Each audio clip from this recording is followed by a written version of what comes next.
Hello students, in continuity of chapter 3 Human Reproduction, today we are going to discuss about the mechanism of gametogenesis. In same chapter, in previous lectures, you have already studied about male and female reproductive system in human.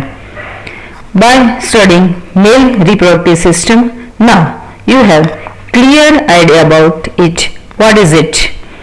Arrangement of regions, parts and their function. Same way, female reproductive system, its parts, regions, organs and their function. Now you are aware of this. So now next mechanism, that is gametogenesis. As the name suggests, gametogenesis, it means that production of gametes take place during this process. That's why it is known as gametogenesis. What is gamete? Male and female gamete, they are actually responsible structure for fertilization process. At maturity in male and female, at the time of reproduction, these gametes are formed. They are always haploid and in nature, that also you know very well. They produce from diploid mother cell. This diploid mother cell undergo meiosis process. So from 2N mother cell and haploid gametes are formed. In male gametes means sperms are developed. In female gamete, egg, ova or ovum develop at maturity. If we talk about gametogenesis types, there are two types of gametogenesis. First, spermatogenesis and second, oogenesis. Spermatogenesis means production of male gametes, sperms, which take place within testes. Second, oogenesis means production of female gamete, that is ovum, egg or ova in ovaries. Let's study first in detail about spermatogenesis. In this mechanism, immature germ cells, they are known as spermatogonia, produce sperms which begins at puberty. So at certain stage of lifestyle, at maturity, in human being, hormonal changes are observed, sexual organ develop properly. At that time, this mechanism begins. If we take summary of this process, then we can say seminiferous tubule, its cells undergo mitosis process. This reaction converted into formation of spermatogonia. This spermatogonia undergo meiosis process, and at the end of this cell division, sperms are produced.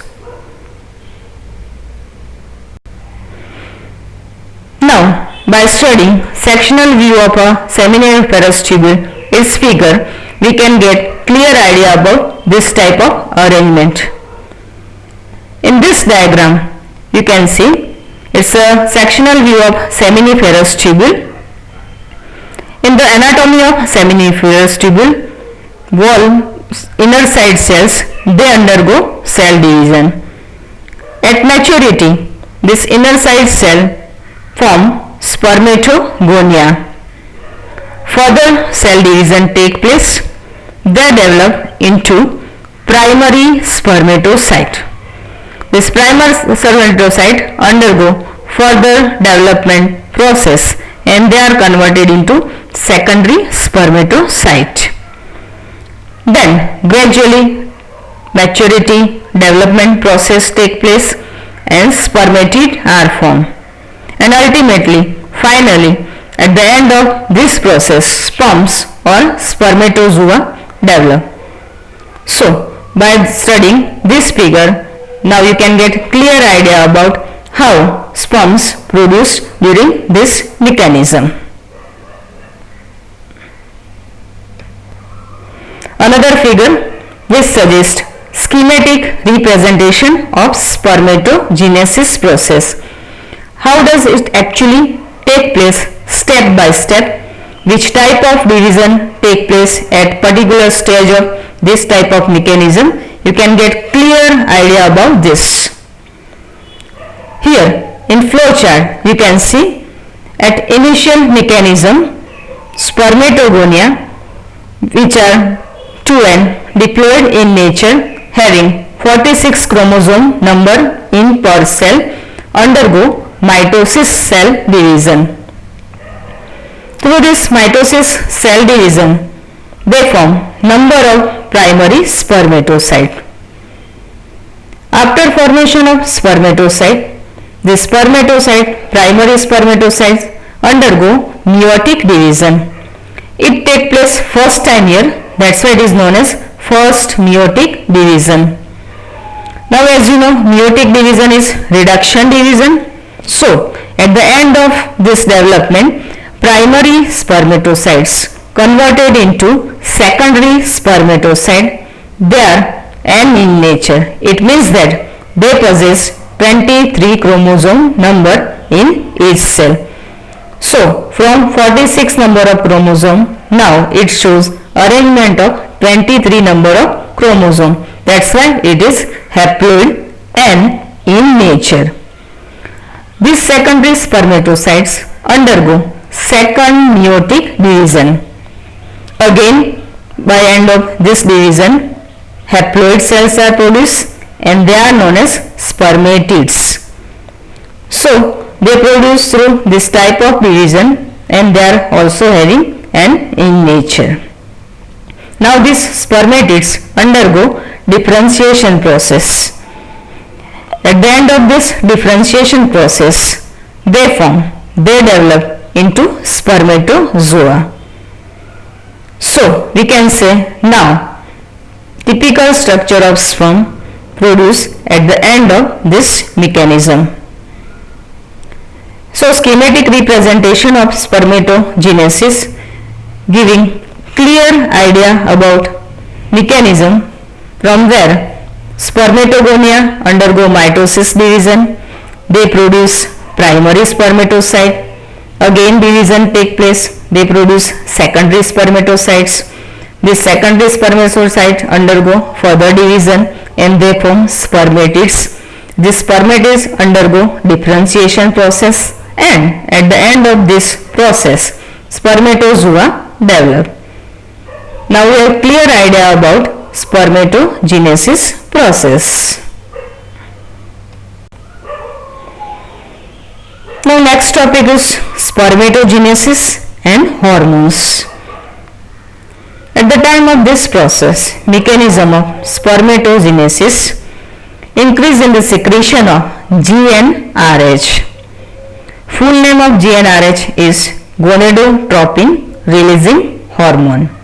In short, it is known as GnRH. As you know very well, it is a one type of hypothalamic hormone. GnRH acts at anterior pituitary gland. It stimulates secretion of two gonadotropins. Which are two? This gonadotropin. First, LH luteinizing hormone and second, FSH follicle stimulating hormone. LH luteinizing hormone, it acts at leading cell. Synthesis and secretion of androgen take place through this process and ultimately it stimulates spermatogenesis. So we can say secretion of LH during this process or mechanism is must essential for spermatogenesis process. Second type of gonadotropin, that is FSH, follicle stimulating hormone. This FSH acts on Sertoli cell and stimulates secretion of some factors responsible or helpful for mechanism of spermatogenesis. So we can say interrelation of spermatogenesis and hormone is observed during this process where GnRH secreted and under stimulation of it LH and FSH they are secreted, and both hormones are must to complete the process of spermatogenesis.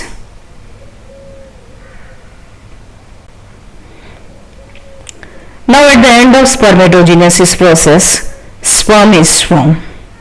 Let's study structure of this sperm. Sperm possesses three types of regions: head, middle piece and tail region. First, head region.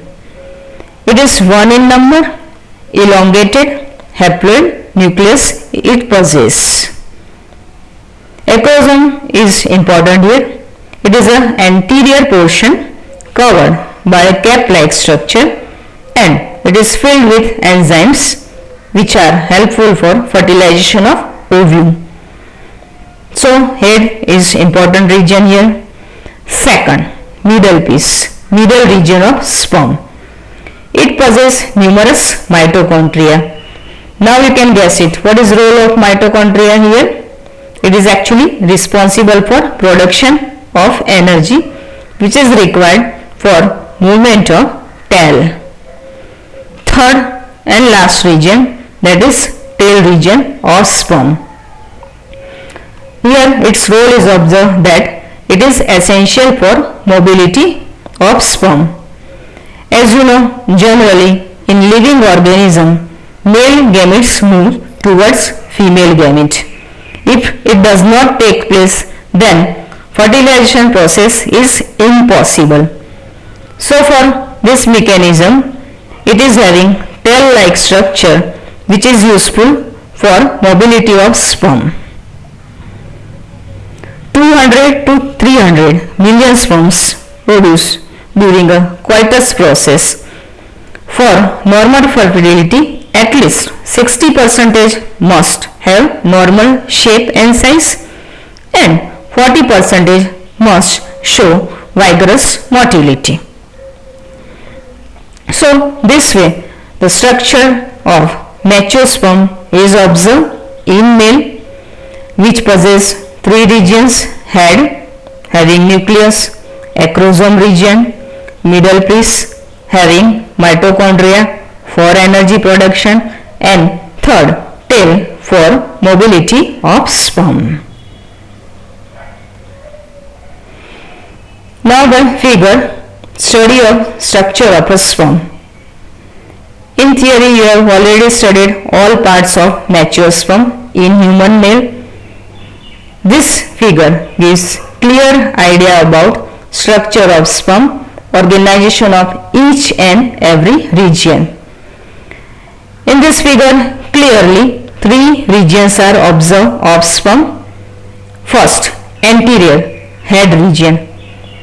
Second, middle region, middle piece, and third region, that is tail region. Here you can see the entire sperm structure is covered by membranous structure, that is plasma membrane.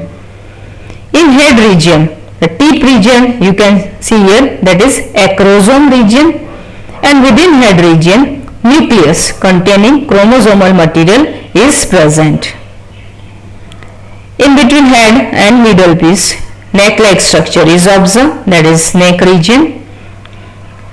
As you know, in middle region, middle piece region, mitochondria are present. They are important source of energy and required for motility, mobility or swimming of sperm.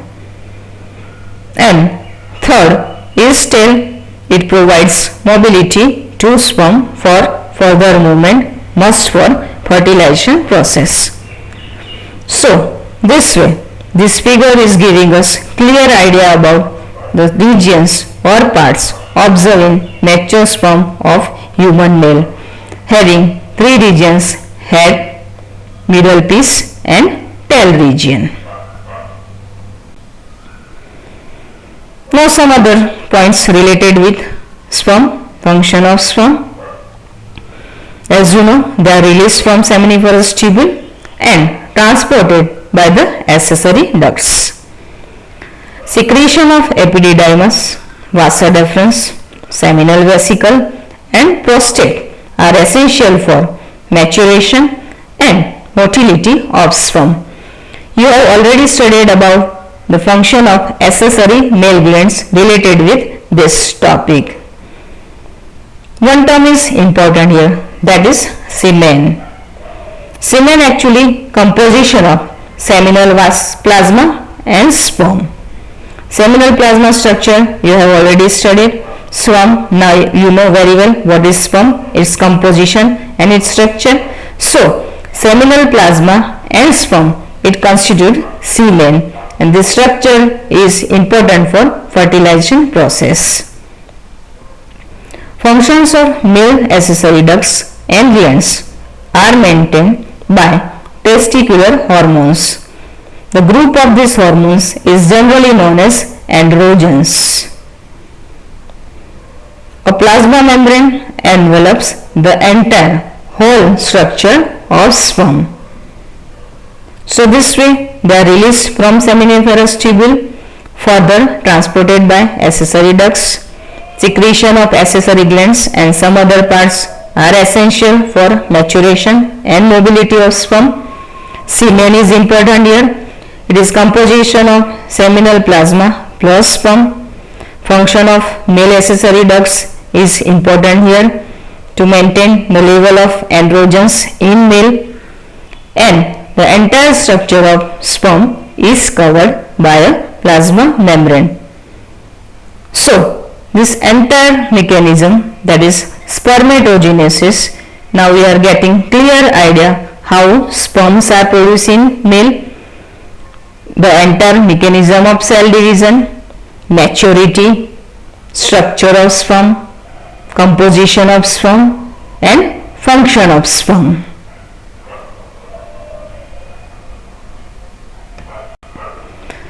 Now let's take second mechanism, overview of oogenesis.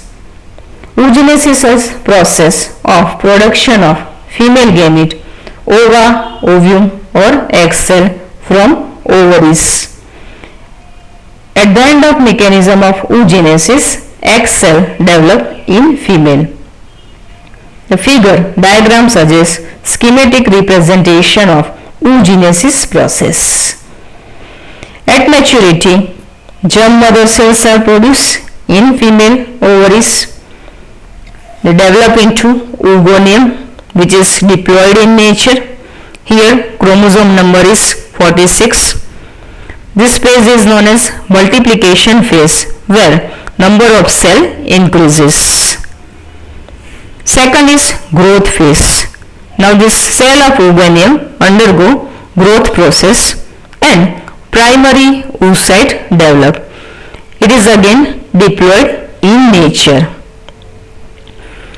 Third phase is maturation phase. This primary oocyte, they undergo meiotic division and two cells are formed.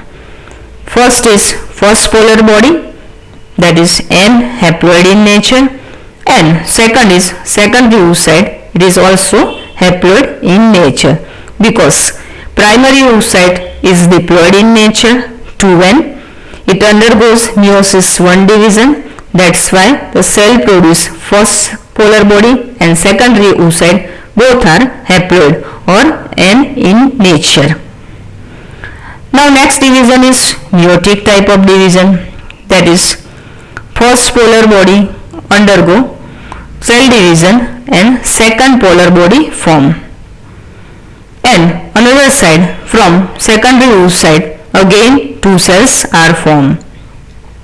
From this cell only one can develop into mature ova, ovum or egg cell, and rest of the cell they undergo degeneration process. They are not helpful now for further maturation process.